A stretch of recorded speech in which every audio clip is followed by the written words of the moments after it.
a diferença real de um lutador nível mundial, um profissional, e de uma lenda, de um ícone. Tipo aquele cara que vai entrar pra história, tá ligado? Aquele cara que décadas depois ainda vão ficar falando sobre ele. Olha o seguinte, nos últimos 20, 30 anos, a gente viu muita gente boa subindo em cima de um ringue. Campeões mundiais pra todo lado, cinturão sendo disputado o tempo todo, mas quanto desses caras realmente você vai lembrar no futuro, que você considera realmente grande? 5, 10, 15 no máximo. Eu acho que é bem menos do que a gente imagina. Então bora a gente entender isso de uma vez por todas, porque talvez você que é um grande fã de boxe vai lembrar de vários ícones, mas para aquela pessoa comum, porque ela lembra só do Tyson, do Muhammad Ali. Vamos entender isso ponto a ponto. Primeiro, a gente precisa definir o que é grandeza, o que é a lenda nesse contexto. Porque não é sobre apenas ganhar, não é sobre nocautear, e não é definitivamente sobre apenas ter um cinturão no boxe. Grande no mundo da luta é o lutador que tá muito acima da média, mas tipo assim, muito acima. Já falando de um nível tão absurdo que quando você olha e pensa e fala assim, cara, esse cara nasceu pra isso. É aquele tipo de atleta que aparece uma vez por geração. Quando você tá assistindo esse cara, uma luta dele, você percebe que tá vendo algo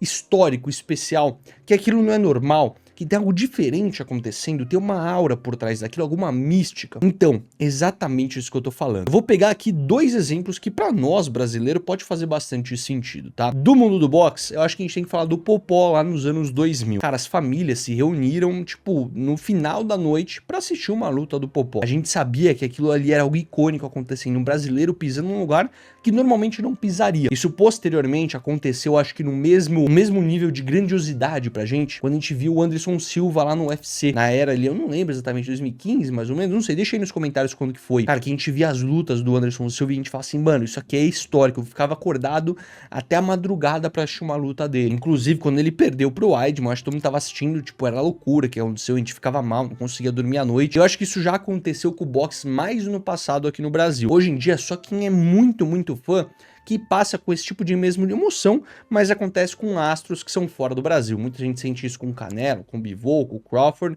mas não é a mesma coisa quando a gente tem um brasileiro lutando. Talvez é um dos motivos que o boxe brasileiro tá um pouquinho em decadência aqui, né? Mas vamos continuar, porque eu vou levantar polêmica aqui hoje, tá? Vou dar um exemplo perfeito de um lutador grande nos últimos tempos do boxe, talvez o último icônico, talvez. Vamos lá, vamos ver se concorda comigo. Floyd Mayweather Jr. Mas antes de eu te falar dele, cara, vamos falar aqui da Black Friday que tá acontecendo na Growth Suplementos. Lá você vai ter, ó, eu tenho aqui todos os meus suplementos que eu tomo de lá, tem desde as pílulazinhas até o whey protein, tudo. Mano, pra você ter ideia, olha quanto que eu tomo, tipo, tem coisa pra cacete. Tem mais uns 5 aqui em cima da mesa também. Eu tomo, ó, multivitamínico, óleo de peixe, cafeína pra pré-treino, vitamina D, tem a porra toda. Eles estão em Black Friday que é 10% de cashback, 10% de desconto no site, e se você usar o cupom FALA, você garante um desconto adicional na sua compra. Então assim, é um empilhamento de ofertas que vai tornar tudo isso mais barato, além do suplemento, das pílulas que você vai ter lá dentro. E eu indico muito sempre a linha de roupas da Growth. Cara, eu só uso roupa da Growth pra treinar e pra sair também. Esse aqui é uma camisa preta de linho, cara, maravilhosa e com preço muito acessível. Eu vou deixar o site aqui abaixo pra você entrar e o cupom FALA é o cupom que ajuda o box, ajuda a gente a produzir mais documentários pra vocês aqui. Então, o que faz um Floyd Mayweather se tornar grande, né? Eu vou te apresentar 3 pilares, tá? E você pode anotar isso porque é importante. Primeiro pilar, talento. Esse aqui talvez seja o mais importante de todos, porque se você não tiver talento, vai ser difícil, tá? Você pode ser um Cristiano Ronaldo da vida que trabalha duro, mas até eu acho que o Cristiano Ronaldo tem um pouco de talento sim. Você pode chegar longe, tá? Com um trabalho duro, mas você nunca vai superar alguém com talento e trabalho duro. Na real, só com talento você já consegue ser um lutador a nível mundial, um cara inesquecível. Mas a gente quer mais do que só talento, né? Agora, quando eu falo de talento, eu tô falando de duas coisas principais. A primeira é a habilidade, então vai incluir a técnica, o seu QI de luta, a capacidade de ler o adversário, de prever o jogo, de entender o jogo. É a ciência da nobre arte, aquela parte cerebral que muita gente não vê. Tem cara que sobe no ringue e parece que tá jogando xadrez, cada movimento muito calculado, tipo um Lomachenko da vida, tá ligado? É um cara de técnica. E cada golpe tem um propósito, uma habilidade, uma técnica refinada ao extremo. Segunda coisa, velocidade e poder. E eu tô botando os dois juntos aqui porque eles andam de mão dada. Tanto que eu vi em algum lugar de um desses canais de nerd aí que a galera fala que um dos socos mais potentes do mundo seria o do Flash, porque ele tem muita velocidade, então ele consegue pegar impulso pra socar a pessoa, e o soco seria talvez mais forte até que um Hulk da vida. Mas enfim, vamos falar aqui que essa parte também é uma parte mais genética. Você pode nascer ou não nascer. É claro que dá pra desenvolver velocidade e força, que a gente chama no boxe de punch, né? A força do soco da pessoa, mas tem um teto, tem um limite que é seu e pronto. E a gente conhece um monte de lutador e o pessoal chama de mão de alface, né? Puta, já falei do Lomachenko aqui, tá aqui um outro bom exemplo de forma negativa, que é o cara que não tem pegada. São caras que, cara, não conseguem nocautear nem se quiserem. A gente tem outro exemplo positivo, o Popó. Cara, o Popó, por um peso leve, tinha um poder de nocaute raro, de peso pesado. E isso, por muitas vezes, não é só falta de treino. É simplesmente o cara não ter aquela potência explosiva natural. Por outro lado, tem lutador que, cara, mal treina e já tem uma potência, sobe no ringue e solta uma bomba ali com aquela mão direita. É injusto? Talvez, mas é assim que funciona. A velocidade, ela vai por um caminho bem parecido, tá? Porque um cara que é rápido demais, parece que o outro cara tá lutando de câmera lenta contra alguém comum. Agora escuta isso, só talento não te faz grande. Deixa eu te dar um exemplo real. James Toney, conhece? Um cara absurdamente talentoso, um dos boxeadores mais habilidosos que já existiu. Técnica impecável, reflexo fora da curva, inteligência de alto nível. Mas sabe por que eu nunca vou considerar o James Toney um lutador grande? Talvez você nem conheça ele. Porque ele não tinha nenhum dos outros dois componentes. E esses dois componentes é o que eu vou te explicar agora. E aqui que fica interessante, porque, cara, dominar quando tá tudo indo certo na sua carreira é ótimo. Agora, quando o seu plano não começa a funcionar e começa a cair bombas em você, isso aqui é completamente diferente. Quando um cara tá tomando aquele cruzado que balança inteiro, quando o cara fica com a perna bamba, quando você cai e precisa levantar, ou até mesmo quando na sua vida pessoal fora dos rings, você toma atitudes ali um pouco questionáveis. E é aí que a gente descobre se realmente tem grandeza dentro de si. Porque no ringue, meu amigo, não tem onde se esconder, não tem pausa, não tem técnico, não tem perdido. Fora, na vida, a pessoa também tem que ser um bom homem. Então um grande boxeador, ele não é só feito em bons momentos, mas também em momentos ruins. E tem dois fatores que eu coloco aqui em pé de igualdade. Primeiro, o coração de um atleta e também a cabeça de um atleta. Porque um atleta é formado dentro e fora do ringue. A parte do coração é dentro do ringue. Quando ele toma um knockdown e, cara, por algum motivo ele consegue se ressurgir das cinzas e ganhar uma luta. Cara, eu vou dar o exemplo aqui do Inoue, por exemplo, o japonês incrível. O cara, mano, ele ficou sem ver por um olho durante quase a luta inteira. E ele mesmo com um olho de visão conseguiu ganhar a luta. Cara, isso é um exemplo claro de coração. Agora, a gente tem que falar também da cabeça de um atleta. Vamos pegar o exemplo mais recente do Gervonta Davis. O cara tem talento, tem velocidade, tem poder de nocaute, tem tudo do primeiro nível, mas não tem cabeça. É um cara que fora dos rings, quando vai pra casa com a sua esposa, com quem que for, é uma pessoa ruim. É uma pessoa que, pô, o cara já foi preso, o cara já tem vários processos por agressão doméstica, a gente falou isso no último vídeo aqui do canal. Cara, é um cara que não tem cabeça pra se tornar um grande atleta. Outro exemplo, Ryan Garcia, que pegou um exame de doping, é um cara que também não tem cabeça, o cara é maluco nas redes sociais, é um cara que pode ter coração durante a luta, pode ter talento, tudo que for, mas não tem cabeça fora do ringue. E aí que diferencia, pô, se eu pego um cara fora do ringue como o Muhammad Ali, é um cara completamente diferente, disciplinado, é um cara que quando foi enfrentado com algum obstáculo na sua vida, como o governo americano falando pra você ir pra uma guerra, ele é um cara que disse não, porque ele se manteve com o pé nos seus valores, seja da sua religião, da sua crença de vida, ou do que você acreditava, ou simplesmente por ser um ser humano.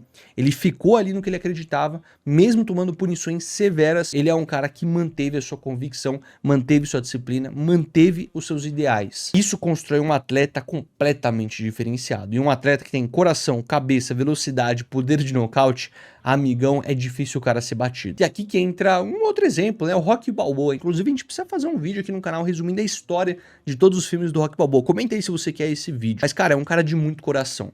É um cara que, mesmo quando tá nos maus momentos, ele consegue ressurgir por algum certo motivo, alguma motivação interna ou externa, que faz ele acreditar. Afinal, não é sobre quando você consegue bater, mas também o quanto você consegue apanhar na vida. Agora vamos para o terceiro pilar, que é um dos mais importantes de tudo, que é a capacidade de se ajustar a qualquer estilo.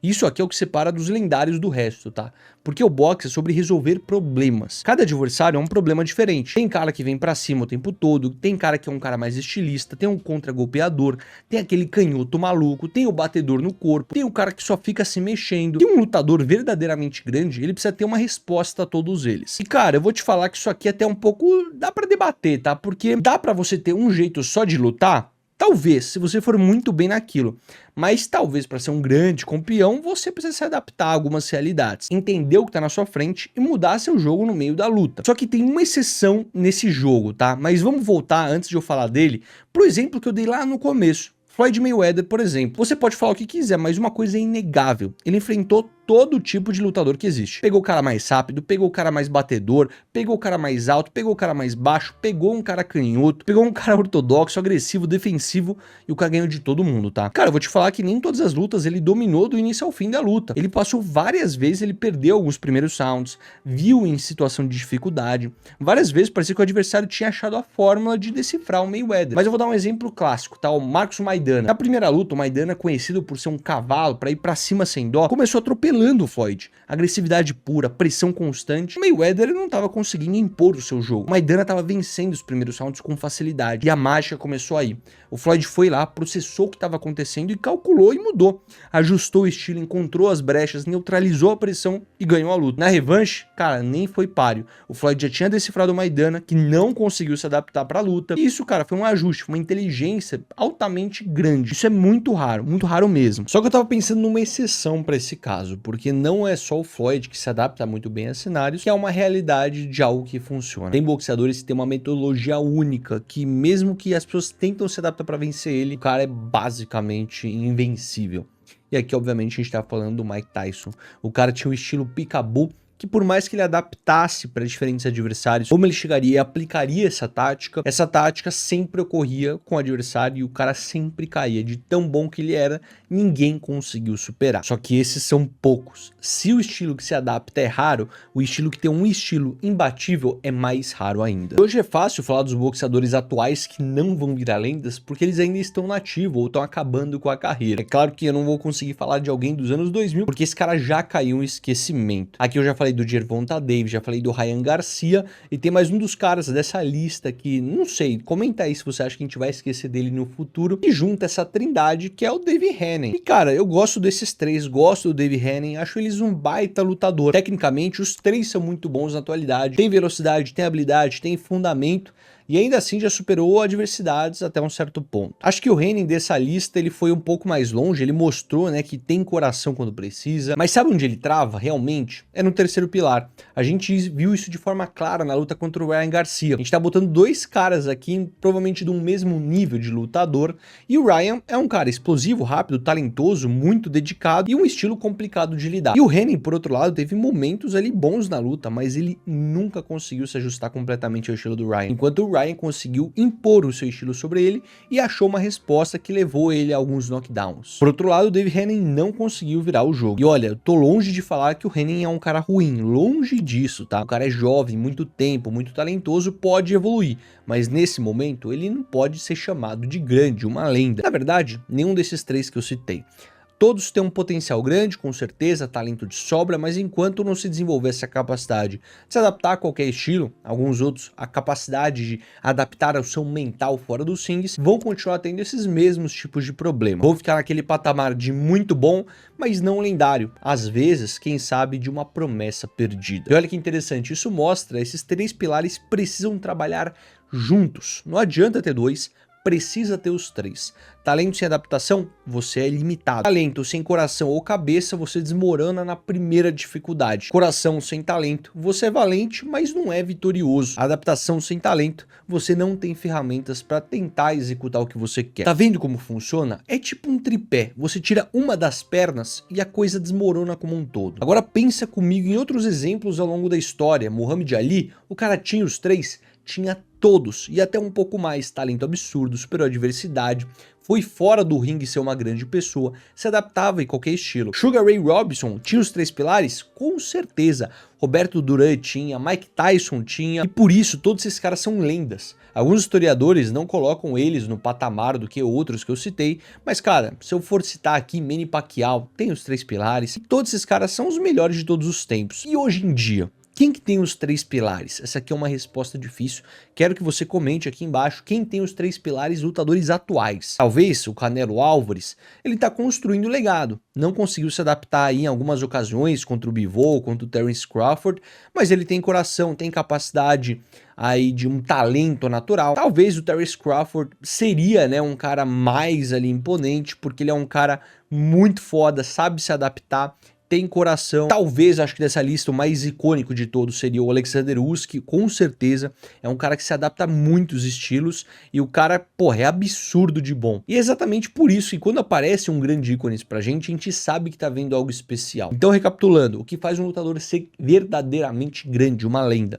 Talento, habilidade, técnica, QI de luta, velocidade, poder, e você precisa ser dotado. Precisa ter aquele algo a mais que a maioria não tem, o poder de punch que nasce com você. Segundo, capacidade de superar a adversidade, coração e cabeça, vontade de vencer e ser uma pessoa boa fora dos rings. Capacidade de se recuperar quando você toma aquela bomba ou quando você tem um imprevisto na sua vida também. De não desmoronar quando as coisas ficam mais difíceis. De se levantar quando todo mundo acha que você vai cair.